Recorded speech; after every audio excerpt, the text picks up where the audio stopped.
ka ba? Hindi ko na kaya, parang wala nang point na ang bigat-bigat. I'm here lang, okay? Nandito lang ako palagi and alam ko hindi ka okay. Hindi ko na alam gagawin ko, pagod na ako. Kaya Jana and Rose, hanap muna tayo ng mauupuan.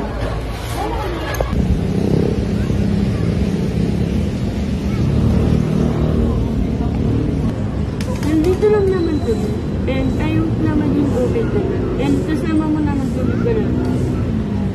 Ano ka ba? Normal lang naman yun eh. Tsaka mas okay nga na ilalabas mo yan. Tsaka alam ko magiging okay lang din yan. Tsaka balik yung nararamdaman mo.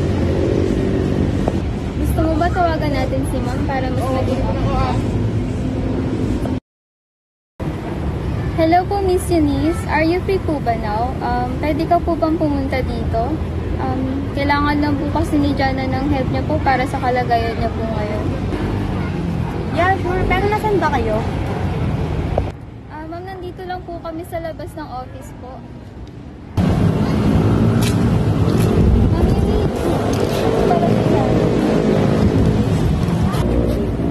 Uy, Jana, kamusta ka? Ano lang po sa work, sa bahay, sa lab. Parang wala na po kasing direction. Ano ka ba? Okay lang yan. Lahat tayo nakakaramdam ng ito. And valid naman yan. Gusto mo ba magkwento? Kung hindi mo naman kaya magkwento, okay lang. Respect.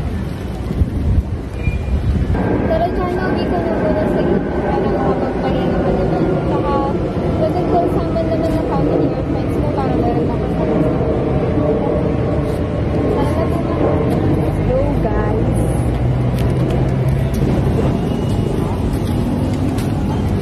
At focus, pag-uusapan natin kung ano ang pwede namin may hindi mo naman kailangan harapin ang natin.